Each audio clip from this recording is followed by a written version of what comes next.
Welcome to listening to Paint Dry with Mike and Dan, a podcast about the art and hobby of miniature painting. I'm Mike.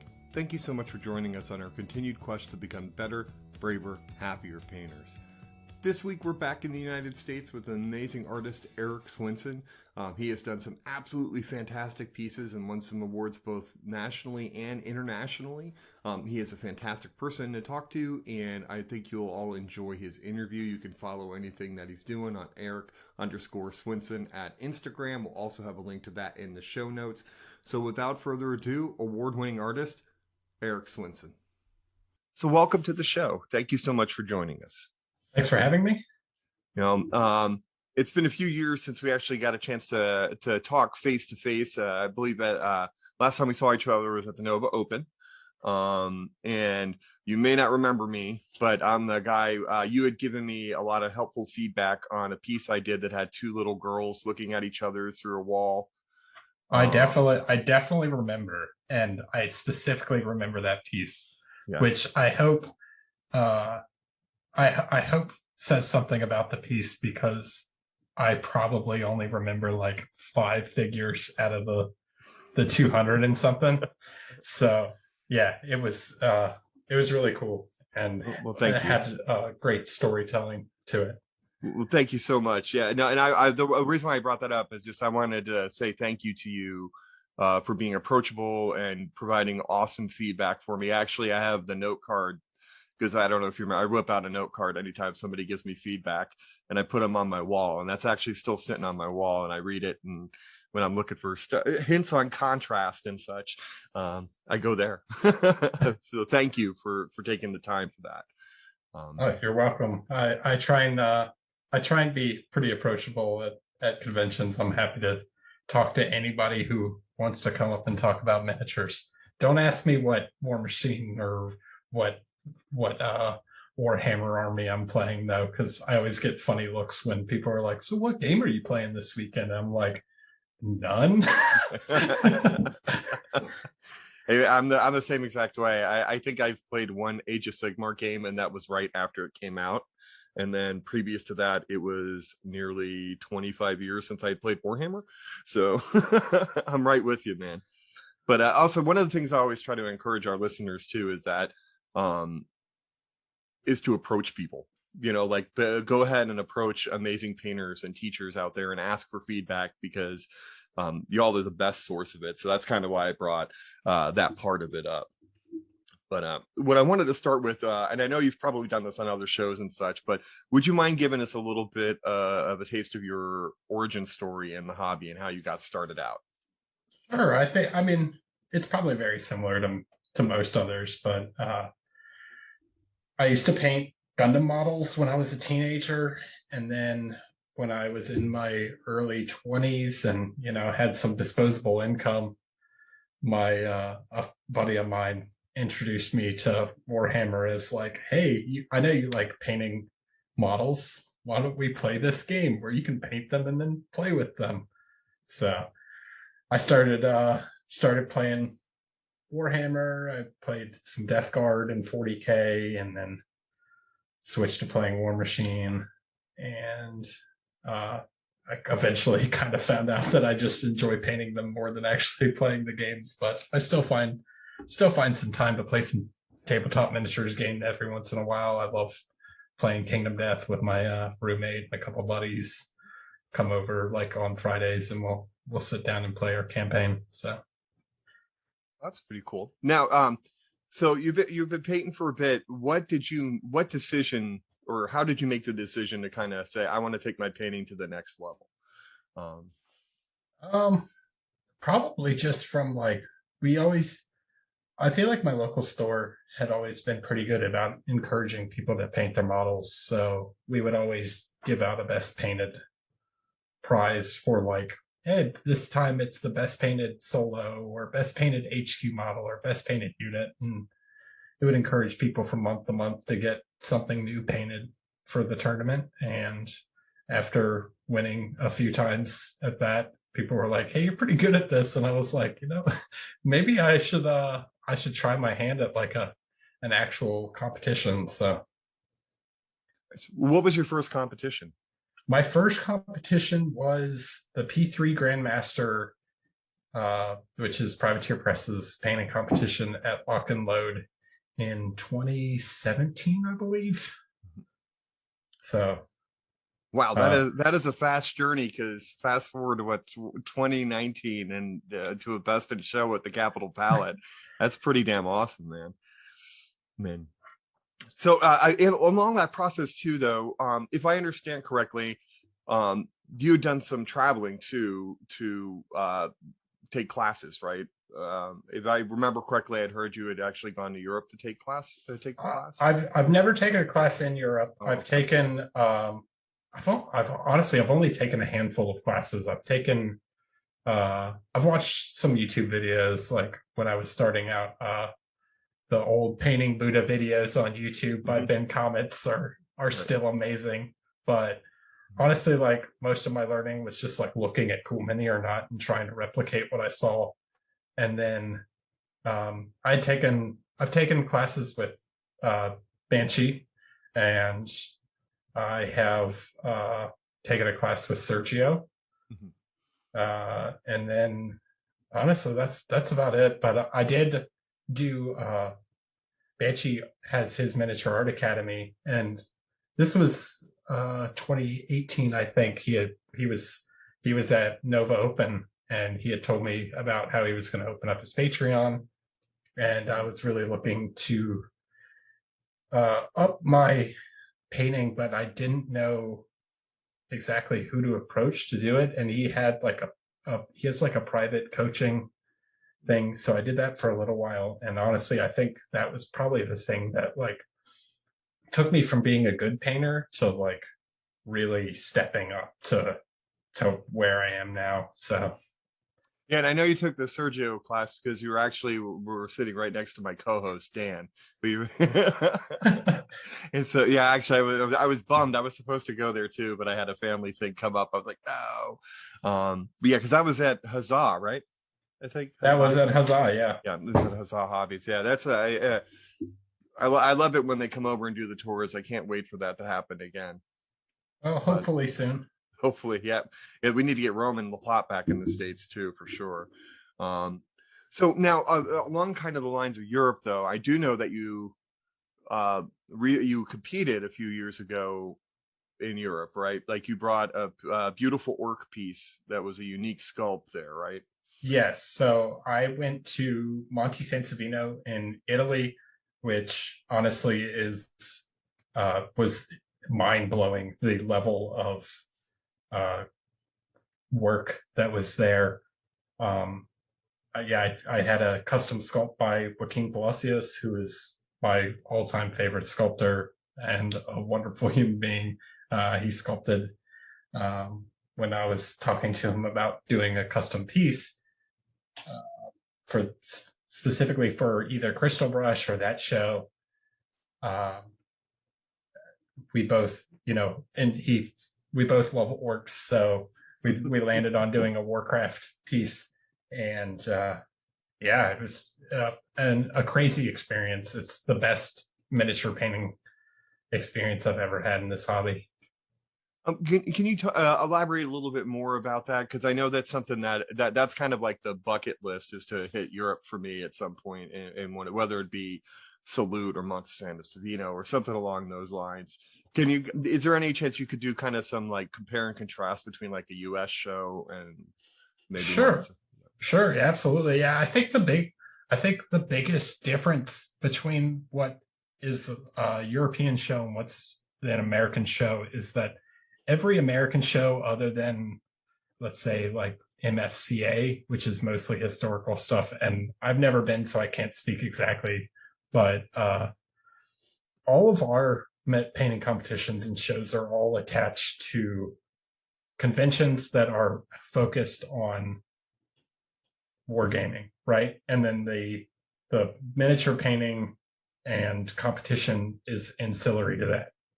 So to say use Capital Palette or Crystal Brush is like the craziest example, because Crystal Brush, like I was kind of shocked when I attended my first Crystal Brush because I'd seen all these photos online and all these amazing European miniature painters and the best American miniature painters all go to compete. And um, the level of work is crazy, but the quantity is really low. Like they only have two like glass cases full of miniatures. Now, to compare that to Monte Sansovino, there's two, three full rooms of just tables lining the walls of hundreds of miniatures just lined up, and they're all to just this crazy level. And like they have um a master's and a standard level, and even the standard level is like crazy good. But just the sheer number of entries is what was so shocking about it. And because it's only focused on miniature painting, they're able to just leave. There's no cases, so you don't have to look at these models through the glass with crappy lights. You just can look at these models on the table just out in the open. And because everybody there's a miniature painter, everybody respects each other's pieces and knows not to touch. It's not like just a bunch of people that don't they're wargaming, they just walk by. Like that's why we have to keep stuff in cases and have to worry about people swiping shit. Nobody's going to do that over there.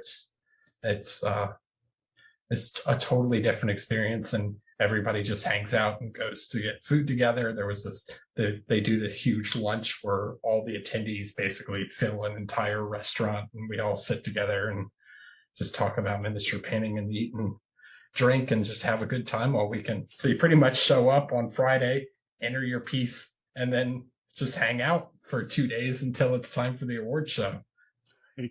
That sounds awesome. It's so different too. That's such a different sounding environment. Have you ever done ReaperCon? I have not. I'm actually. I think I might attend this year. You'll see Dan and I there. We're actually going to head down for sure. Already booked and everything, plane tickets and such. Yeah, they're also still taking teaching slots available too, I think. I was literally right before recording this podcast filling out teaching forms. So excellent. That'd be great. It'll be hopefully if you go, it'll be great to see you again in person. Yeah, I'm not committing to whether I get accepted as a teaching position. Probably by the time this podcast finds out, I'll know whether or not I'll be teaching there. But right now, I'm just submitting.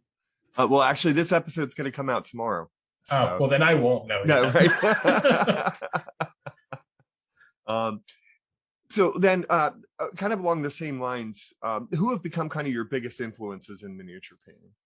I would say I have 5, and 2 of them you've had on this podcast already. Alfonso is probably my biggest. Maybe not from a trying to emulate his style or anything, but from a theory and just the way he approaches painting, the way he thinks about it, and the way he teaches he's my biggest influence. And honestly, like the guy that really inspires me to get better. And yeah, so Alfonso's my biggest influence. Roman is another one. I read Roman's blog a ton when starting. The Massive Voodoo blog is just a wealth of information. So he was another big one. And then more from a technical, trying to emulate, maybe pull little things from them to incorporate into my own style. Mark Moskvins paints some of the best skin tones of anyone. Like his understanding of lighting and volume and how he paints flesh is probably the best in the world. Oh yeah, man, I agree that the bust. I've never seen anybody do ethnic skin tones the way he does. It just, I could stare at him on paint and putty all day long. Yeah, so he's absolutely crazy where it comes to that. Michael Pisarski, I love painting non-metallic metal, and him and Kirill Kanaev both are like technical wizards when it comes to just their sheer skill at representing different materials.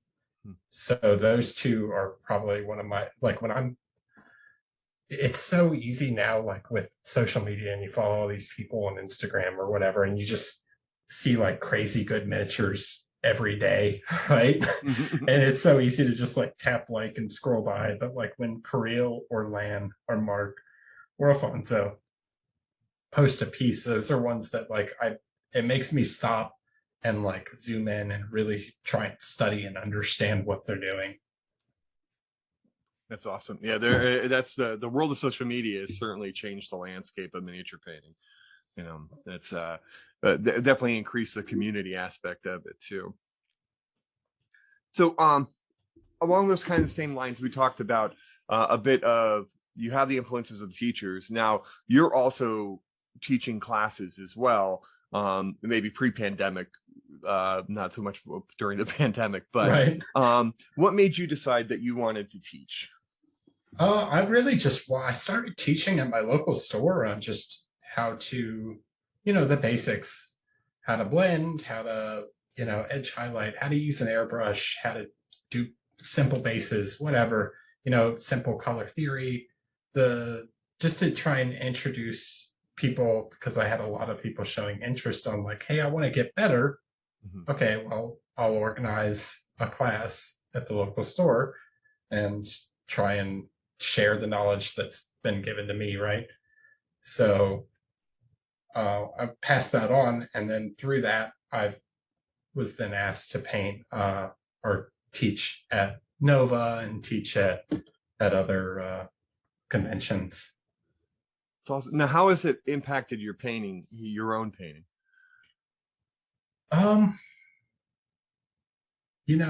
It's, I think Mark said in your previous podcast that like you almost learn things on the fly as you're teaching when you go to explain something. Like they might be things that you are subconsciously thinking about when you're painting, but when you have to put them into words for someone else, that you go like, hey, that makes sense. maybe I do know what I'm talking about. and I feel like just putting it into words, and that's why I love just talking about miniature painting in general, but like having to explain the theory behind the decisions you're making helps you understand better what you're doing with your own painting. So now, have you during that process, has it changed your direction at all? Like does that process, because your process has changed because you're thinking about it, has that caused you to go, okay, well, I'm going to go a different direction with a figure you're working on? I don't know if it's necessarily like a figure that I'm working on at the time, but it's definitely stuff that I've come back to when I'm when I'm maybe working on a model later. I'll think back to like what I was what I was trying to instill in other people and be like, I'm doing the thing that I said not to do, and I have to fix something, So let's switch gears a little bit and talk about your actual painting. The first thing I wanted to ask about is what kind of miniatures inspire you to kind of do a display piece besides just orcs? We know we've established the love of orcs at the beginning, but is there something about a piece that jumps out at you, or if there's anything specific that you look for? Yeah, there's definitely, and this goes into almost all of my pieces that I enter into competition are selected intentionally and I know some people will tell you don't do this, but I think it's bullshit. Totally do this. You'll get better. I select pieces with the direct intention of practicing a technique that I want to get better at. So if I think that like a model that I can choose for a competition can specifically highlight a technique that I'm trying to get better, I would choose that model as a chance to practice that technique. And if I fail at it and I don't do well in the competition, oh well, but I practiced the thing I wanted to get better at, and then the next time I paint a model, I'm I've learned something from it and I can incorporate that into the next model. Now, is there something outside of the world of miniatures that inspires you artistically in your miniature painting? I mean, there's definitely painters that I enjoy. Um, Frank Rosetta is probably the greatest fantasy painter of all time. His use of color and light is incredible. Some of the old master painters, Caravaggio, Velasquez. Um, yeah, so there's Salvador Dali's. These guys, you can learn from looking at two-dimensional paintings and incorporate that into your miniature painting. Everything we're learning, these guys have done for hundreds of years. We're just learning to adapt it from canvas to, a 3D sculpture. Now, is there an artist of the past that you've ever said, okay, I want to paint a piece that looks their style? I actually did do a piece specifically I did the anonymous bus contest for Banshees. Hold on, let me look up. I gotta look up the name of the artist right now. That's okay. So Henry Matisse was a Fauvism painter. He used insanely bold colors. He, wasn't interested in. He didn't do any blending. He had like thick, bold strokes. And I did an anonymous bust specifically in that style. Now, I don't know if I was exactly replicating his art, but I was taking things from the theory of what they were doing and trying to incorporate that into miniatures. Now, because I think miniature painting, I think it's almost like a renaissance in miniature painting where we're starting to become more accepting of different styles. Like you see people doing like these Frank Miller-esque paintings and cell shading and all these other styles of art on miniatures that 10 years ago or whatever, everything was just like paint super realistic, everything's got to be perfectly smooth blended, and now we can really try and step outside that and become more expressive, and I think people are becoming more accepting of that. Yeah, it's a great time to be miniature painting, and it's one of those hard things too. At a competition level, you're like, every time you go somewhere, the level doesn't get gradually better; it jumps. It seems like there's more people and better painters at every competition, which is awesome and also heartbreaking. Yeah, and honestly, like I don't envy the judges at all.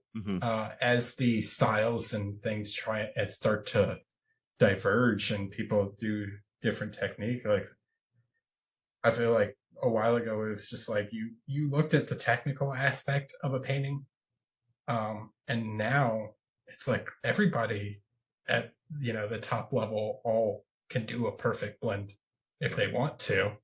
Everybody can paint like ultra crisp lines and everything. The technique is there now. It's like it comes down to application and expression, and judging that is so difficult.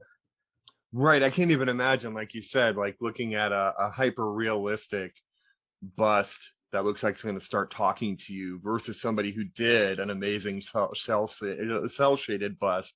How do you judge? You know what I mean? Like, how do you even like separate this? It's almost like two different categories, Yeah, I mean, how do you judge between Carril, who paints like he's a photocopier, right? Like he can take texture and recreate it on a miniature scale and it looks like you could touch it and feel, and how do you compare that to someone like Alfonso or whatever, who's very free with his brushstrokes and just can lay down a glob of paint and it looks amazing. It's like, that Alfonso could do those things too if he wanted to, but he's explicitly making the choice not to.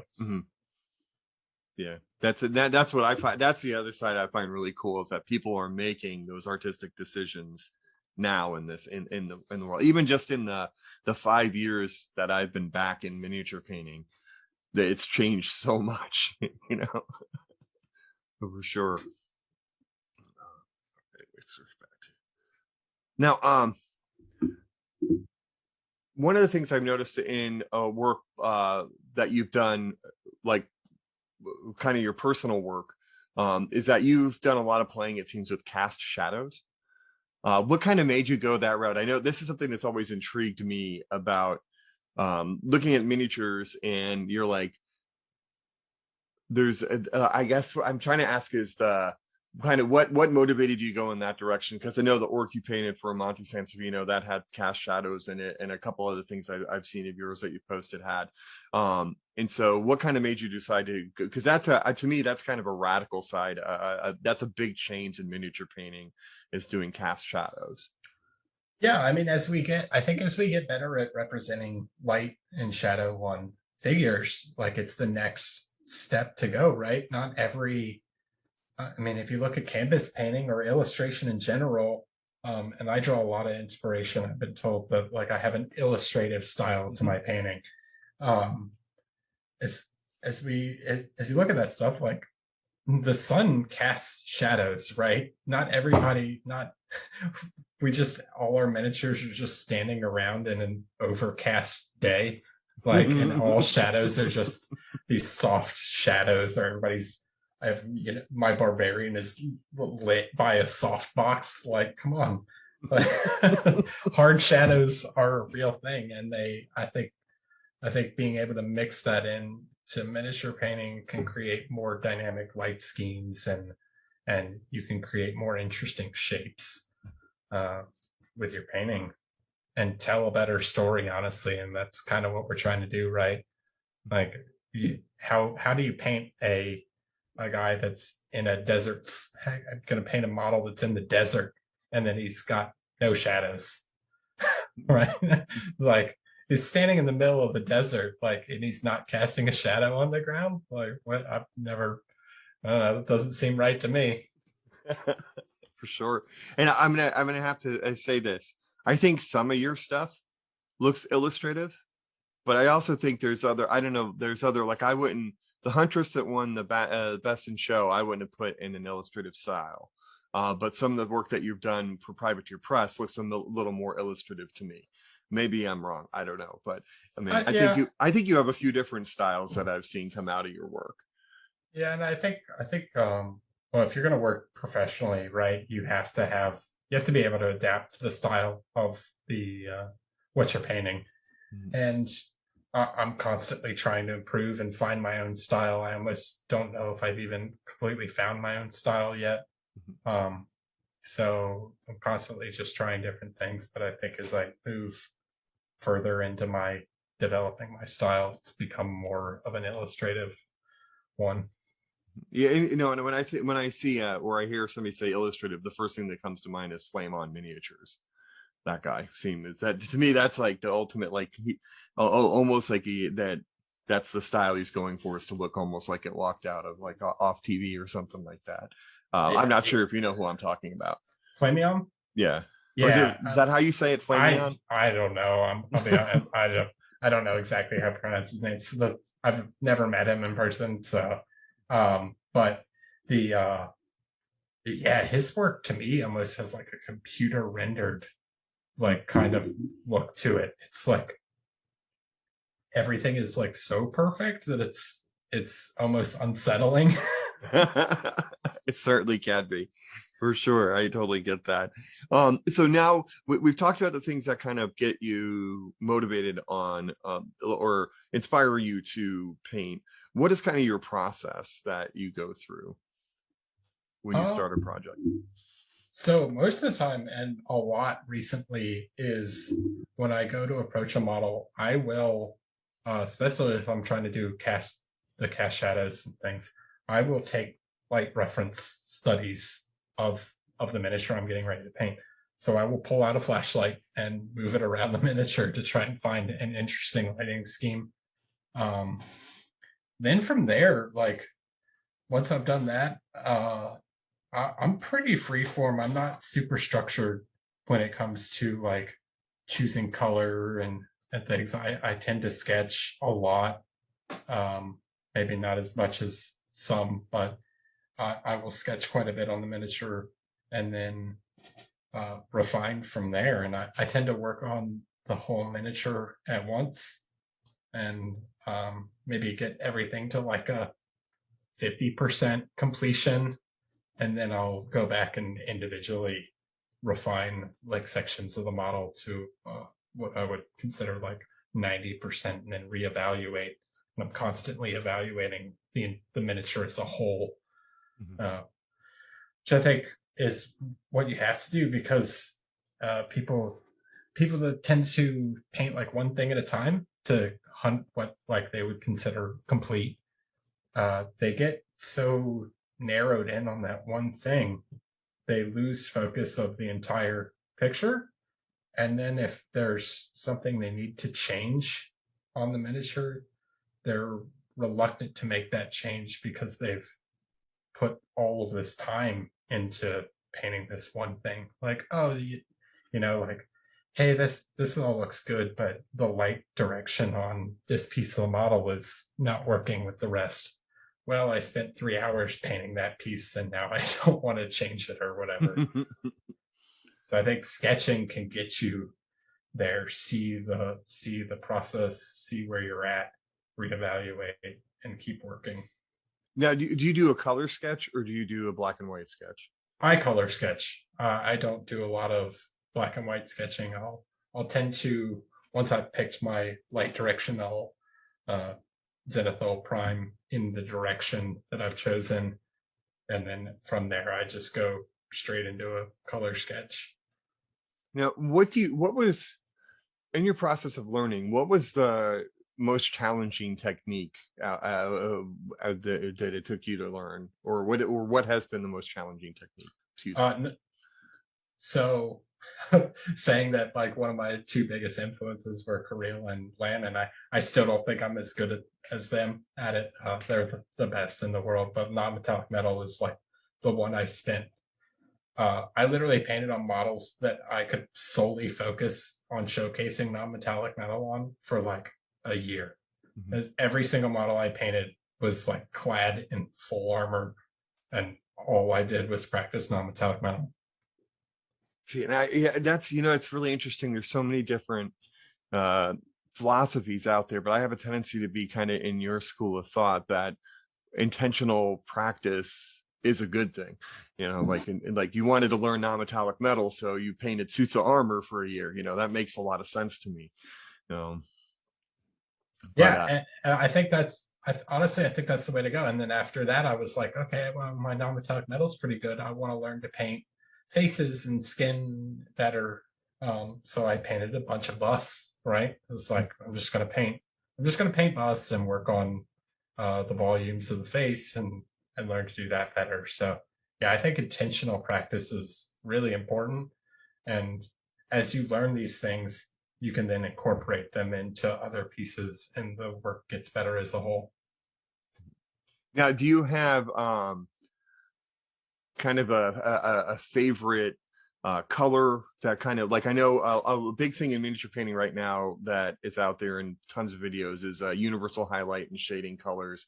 Are there colors that just kind of make their way to your palette? Like for me, it's like deck tan or ice yellow just kind of mysteriously appear on my palette, even though I don't remember putting them there.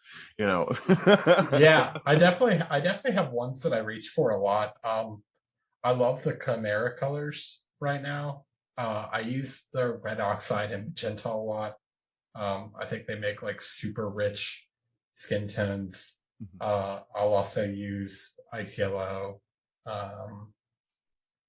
Yeah, I mean, I tend to stick more toward the primaries now and mix my own tones, but there are definitely certain ones that are just like staples of, I don't need to mix ice yellow because I can just grab the bottle of ice yellow. But yeah, I think limiting your palette creates a more harmonious look overall. So if you can manage to limit, your palette and grab certain colors, and you're not just like, oh, I need to highlight this leather, I'm gonna grab, my whatever color from, Games Workshop makes 250 different color paints.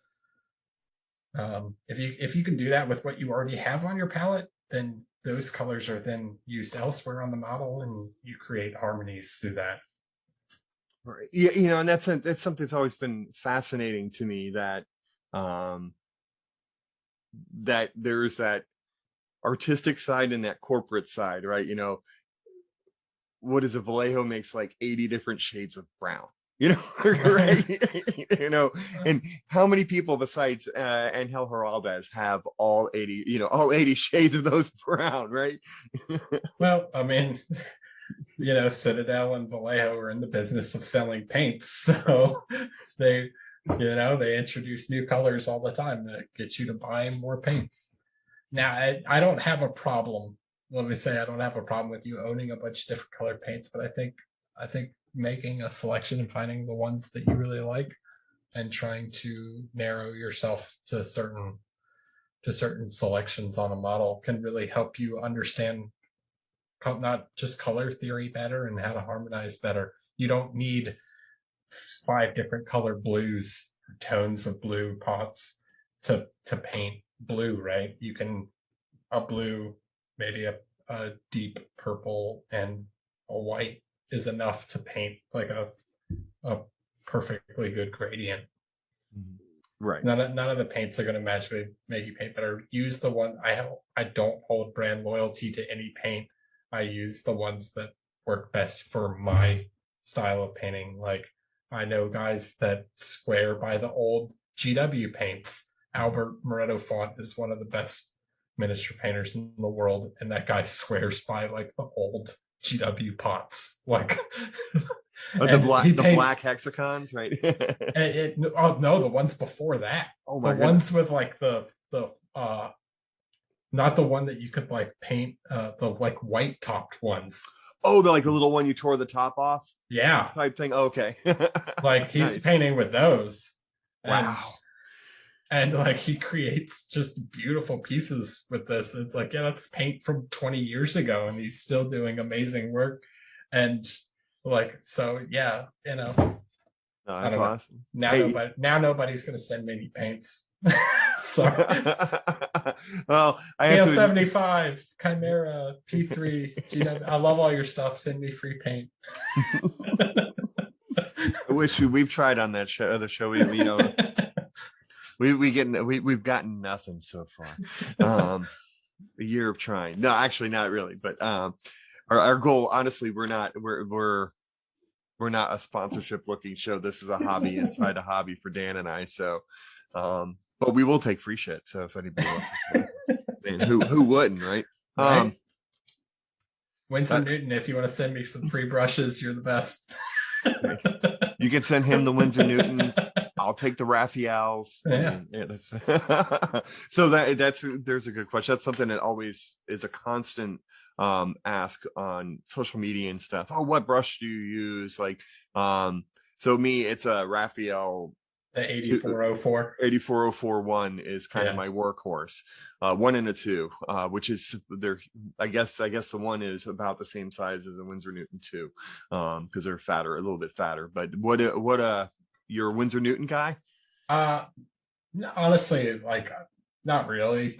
I mean, I do use them a lot. I do use the Winsor Newton Series 7s. I like I've used the Raphael 8404s because the Winsor Newtons were trash for a little while. Yeah. They've gotten better, but I've been using like these just kind of cheap filbert brushes a lot. They're just like big, fat, round, like flat brushes. Mm-hmm. Like, for doing quick sketching, like, flat brushes are great. Everybody's worried about having like the perfect little point on their brush. Like, I'm trying to lay some color down. Like, hand me that flat brush. Oh yeah, absolutely. No, and I've kind of changed that mentality too, because I'm painting Magnus the Red for a commission right now, and I'm like, do I have a house brush in here I could lay the base coat on with somewhere? Because I'm not going to sit here with a size 2 brush painting it.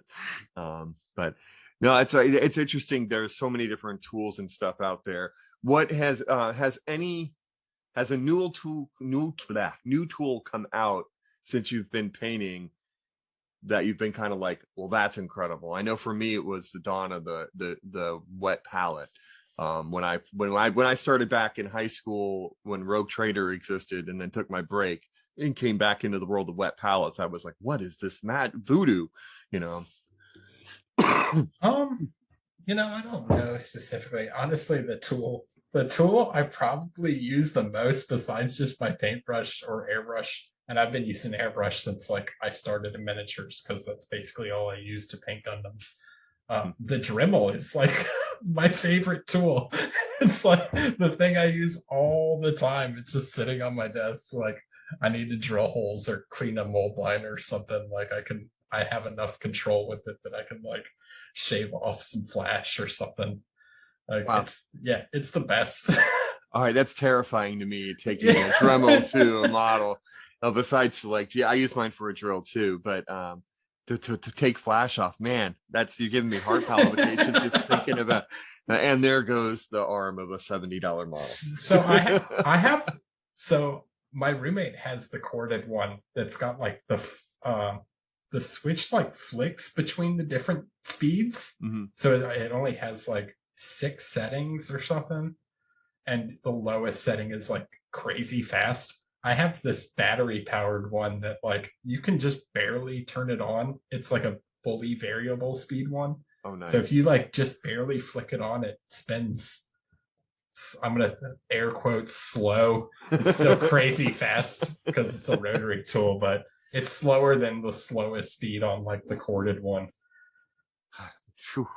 Dad, I don't know. You're gonna have to like do a video on using the Dremel for like taking mold lines off, because I don't know, that just scares me. It's all about the little bits and ends. There's this like it's not a drill bit. It's like just a little ball like on the end of the tool. Oh, I know what you're talking about. Yeah. It's like an engraving bit or something, but like for getting in like tight spaces where you can't like get to it, like it's the best thing ever for like cleaning like really bad mold slips like inside like crevices. Mm-hmm. And it's like this tiny little ball on the end. So I'm gonna have to look into it, because I have smog as a commission, and inside all the connection points is like this resin built up gunk, and I'm like, oh my god. Yeah, perfect. That's exactly what the tool's for. Just wear a mask and send resin just flying everywhere. Nice. That'll be a lot. Yeah. Whew, I'm glad I don't have to start that piece till after ReaperCon. But okay. Now, how about this? One of the kind of the newer questions I've been asking artists is to kind of critique yourself. Where do you feel like you need to work on, and where do you want to go with it? I honestly, I think my biggest thing is I don't know where I want to go from here. I mean, I'll keep competing, and Painting Box are doing that, but I think the biggest thing I want to work on is just continuing to develop my style and make my pieces recognizable as like when you see it, like, hey, that's a piece by Erik, right? Like if you can start to individualize more, I think that's more interesting, because there's one of the problems with tutorials and is, because they're so step by step, like everybody starts to paint kind of the same, right? Mm-hmm. And I mean, before like we had YouTube tutorials, everybody painted Space Marines the exact same. It was all the heavy metal style of base coat, wash, edge highlight, right? So it's like everything's very samey. And now like, and I think a good teacher can help you develop your own style, or even a coach more specifically. But there's definitely, if you follow to the T what someone's teaching, you're only learning to replicate, right? You're not learning to incorporate. So if you can incorporate what you learn, take little bits of information and transition that into your own style of painting, I think that's the best way to learn. That's an excellent point. Incorporate, not replicate. It's kind of like how I would sum that up. That's pretty awesome. So we touched on it a little bit about the box art and that you're doing work for Privateer Press.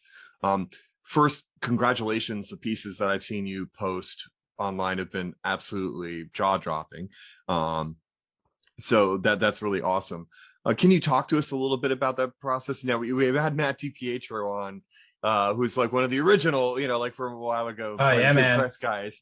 Matt's great. I love Matt. He was one of the guys I looked up to, like when I was getting into the wargaming manager, like not even knowing that that's Matt. It's just like looking at the box art, being like, oh, this is so cool. So could you talk to us about this journey though, about how did this kind of happen and what's it been like painting box art? So I think what happened was I'd become friends with a lot of those guys from attending conventions and competing. So I'd gotten to know them and talk about painting with them. And they just reached out to me like, hey, we need some help. Can you do some work for us? And yeah, heck yeah. Let's do it. So it's very interesting painting a box art, right? There's a pretty big difference between painting a box art and painting a display piece for competition. When you're painting a box art, it's all about like the impact, right? Like the end goal is to sell miniatures to people. Like that's a cool looking mini. I want to buy it. And it's got to look good, like, and it's got to look good from that angle of the photograph. So you're painting for photography specifically, not for people to see it in hand. So there's different techniques and maybe the way you light the miniature can be different than if you were to paint it so that you could see it from multiple angles. One of the best examples I can name is if you saw the work that Big Child did on the Marvel Chibi minis they did for Cool Mini or Not. Like those are painted specifically to look good from the angle that they're photographed. The illusion, like the rim lights and things, they definitely fall apart like when you turn the model 90 degrees. Right. So, and it's not like it's not like they don't work, but they don't look as good as they do from that straight on. So yeah, you want to, punchy color, everything has to be well defined so that you can see all the details of the sculpt. You're trying to enhance the sculpt, not fight the sculpt, because you don't want to misrepresent what the model is either. So I think that's some of the big things. And I think there's sort of two theories on the way to paint box art.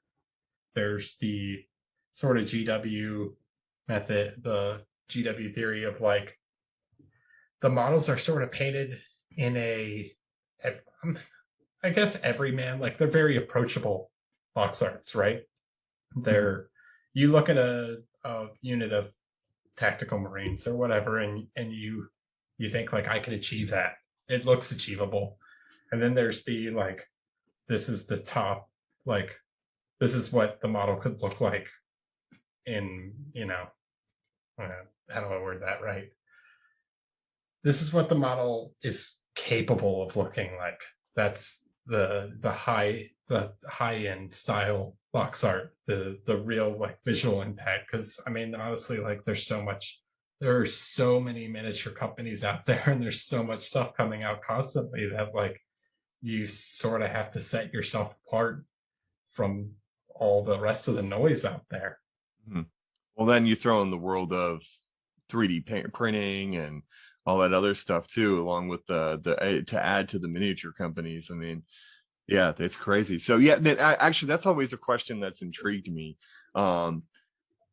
Is that which school of thought works better, the approachable theory or the holy crap, I'll never be able to paint like that theory, I don't know what necessarily sells more. Alfonso told me a funny story once about the Luke and Anakin Skywalker duel he painted for night models back in the day. Oh, I remember. And Yeah, and I know the piece. he painted the hell out of that thing, and it looks incredible. He he told me that that was like a limited edition, whatever, 250 run or something like that. They sold out like almost immediately, right? Mhm. So he painted this beautiful box art. The models instantly sold out, but he said he's never seen anybody else attempt that model. So it's almost reaches a point of like, I think it intimidates people. And the new one for me is if you remember Francisco Farabi's Belafonte that they did for the Chimera and the Pegasus fighting at Crystal Right. Rush. They sold that model also. That's another one that's I've never seen anybody else paint it. I know they're gone. You can't get one. Right. But they're I've never seen anybody paint it. So I think that's an intimidation thing. But then he told me he painted the Boba Fett box art, and he wasn't really happy with his painting of the Boba Fett model, but he's seen a ton of people paint it. Right. That's so it. You know which one I haven't seen? And the one probably the me I maybe on the echelon the coolest miniatures ever was there's a knight and a girl on a book. yeah, that's Atonement by Michael Contreras. And I've only seen like maybe 2 people paint that.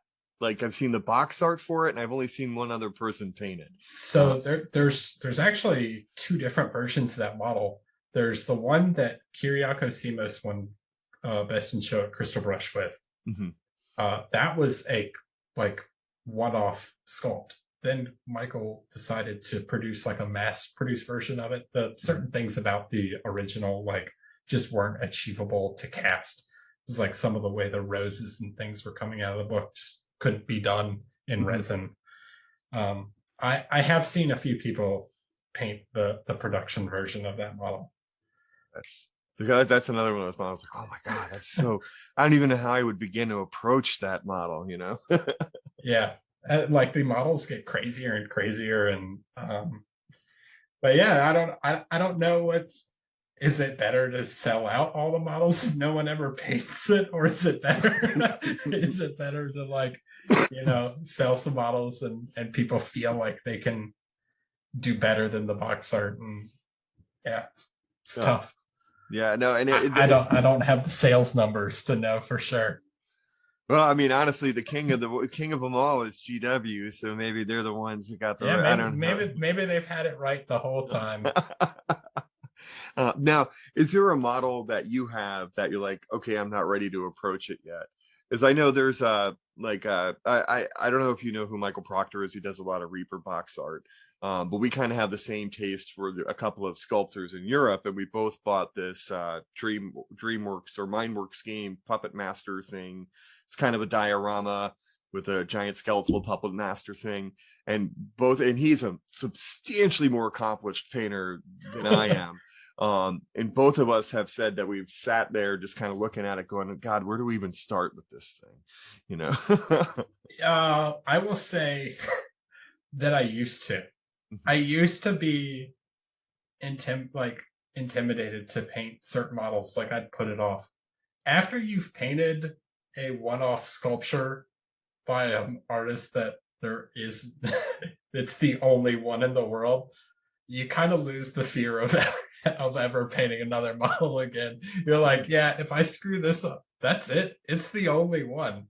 But now I think I'm not afraid to approach any project. It's just finding the time. All right, and I'm gonna make it clear, like I'm the fear. He just hasn't been inspired yet. I'm the one who's like, holy crap, I don't know what I'm gonna do. But yeah, no, it's interesting to me that that whole one-off sculpt thing sounds so awesome. I don't even know where to begin to like ask questions about it, just because my mind is kind of racing. Like, how did you get into the Warcraft? Like, are you a Warcraft player? Is that kind of where the inspiration came from, the conversation? Yeah, I mean, I used to play. I haven't played since like the Cataclysm expansion or something that's probably 10 years ago at this point. But I've always liked the character design and the artwork of Blizzard. So it's, very colorful and illustrative style. So it drew me to those characters. So I wanted to do something with that. And I knew Joaquin was a fan also. So it just worked. That just worked out for us. Yeah, it sounds like it was the right place, right time, right painter, right sculptor. It sounded like it was I'm definitely. Is it okay if I go to your Instagram and grab some pictures to promote the episode? And I'll definitely want to put that out there in the anonymous bus, 'cause I believe you posted your anonymous bus on Instagram as well. Yep. And so definitely want to show people the minis we've been talking about. Has working with Privateer Press impacted your painting at all? Kind of to go back to the box art. I don't know how much it's impacted my painting. There's things about painting box art that working under very specific deadlines that you kind of learn what like needs to be really impactful and well executed, and what can kind of fall into the background, right? So you start to learn where to spend most of your time on. For a competition piece, it's different because the whole model has to be flawless, right? Mm-hmm. If the back of a model on a box art isn't as good as the front, like whatever, right. Nobody's gonna see it. Nobody's ever gonna see it. Yeah. I mean, I paint. Trust me, I paint the back of the models, but do they need to be to the same level? Maybe not. Mm-hmm. But yeah, time management and learning what's important on a miniature is probably one of the biggest takeaways I've gotten from painting box art. So it sounds like, yeah, you've got a triage process almost now, right? Which is kind of cool. That's I always hear the jokes in the old stories about people who only painted the front of miniatures because that's all they're photographed of. But it never processes it until I'm really talking to somebody who does box art. No. One of the big things that is about this podcast is our motto is better, braver, happier painters. And I was wondering if you had some type of advice for our listeners as they continue their journey to become better, braver, happier painters. Sure. I think one of the things like I hear a lot is people are constantly looking for inspiration or motivation to paint, right? And if you really want to get better, you kind of have to throw that aside, and discipline becomes what's really important. Just sitting down to paint is, even if you're like not feeling it right then, like I know occasionally I'm like, I don't really feel like painting, but if I just go sit in front of my desk and pick up a brush, I will then get into the mood of painting. So the discipline's really the thing. Like you gotta put in the hours. No matter no matter what your goal is, of whether it's like finishing your army or painting for competition, like you're not going to get there unless you put in the time. That's excellent. Yeah, no, and now do you I found I've gotten into the habit of having kind of crap models on my desk that I don't care about.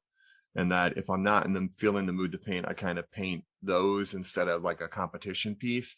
Do you have anything like that you do? Or I know some people may not paint, but they may clean mold lines off a model, which to me always counts as hobby. Yeah, 100%. If sitting down and just cleaning models and putting stuff together is what gets you going, that's good too. But I also like to take I'll take breaks in between painting big projects I like to speed paint like a bust once in a while, like one of the like academic busts from Hera, or one of the anonymous busts from Alfonso. Or I mean, if you're anything like me, you probably have more miniatures than you'll ever be able to paint. Yeah. Right. So, and you feel like you're not doing justice by putting like 100% into the model like that you paid for. Well, what's really not doing any justice to that model is it sitting in your closet. So putting some paint on it and getting some practice and getting some enjoyment out of it is better than it just sitting there. You saying, I'll get to it someday. Well, whatever. I'm going to get to it right now and I'm going to paint on it for 3 hours. And whatever it looks like when I'm done after 3 hours or a weekend or something is where it's going to be. But it's a good way to break out of that, like, I've been slaving away on this like weapon on this guy for 10 hours because it needs to be perfect. Well, sometimes you just want to get the enjoyment out of painting and it's not about being perfect. Awesome. Now here I get to ask my favorite question now, which is there a miniature that hasn't been made yet that you'd like to see made? And I always give my example as I want to see, because we talked earlier and I found Quicksilver from Silverhawks as a 3D 3D STL, but my favorite answer is always I would love to see the characters from the Dark Tower, Stephen King's Dark Tower, turn into miniatures. Is there anything that you'd like to see? I mean, there's plenty of IPs that like I'd like to see larger scale stuff of. I mean, the old Night Models 75 mil Marvel stuff I'd love to see come back in some way. Somebody to do that. Again, there's so many cool characters. I don't know, there's all kinds of fantasy novels and stuff that Stormlight Archive has a bunch of interesting characters I'd like to see get made into models. But I mean, some of the cool thing about 3D printing is like there's guys out there just making fan art pieces of these models that like I could say this character and like there could be an STL out of this character out there somewhere. So I don't know. League of Legends, I think, is another one that has like a lot of really cool character designs that I kind of gravitate to that art style, and I think they make some really cool pieces. So what do you have a Saturday Saturday morning type cartoon or favorite cartoon from growing up? What was your favorite one? Oh, Saturday morning cartoon. What did I watch Saturday mornings? Man, you made me think back. Hold on. What was on? I don't know. I slept in as a kid a lot. I played more video games than watched a lot of cartoons. If I was up and like not doing anything, the Nintendo was probably on. Nice.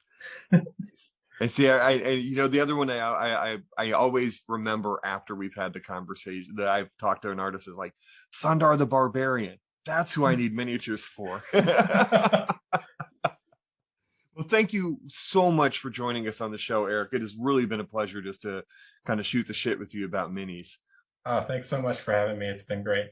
And we'll in the show notes we will post links to your Instagram. I don't know, do you have a paint and putty page? Or I'm really bad about I technically do. I think I have just the one piece on there. I'm really bad about uploading to that site. I should probably get better. But yeah, Instagram is the best way to follow me. Awesome. And it's just Erik Swinson on Instagram? Erik_Swinson on Instagram.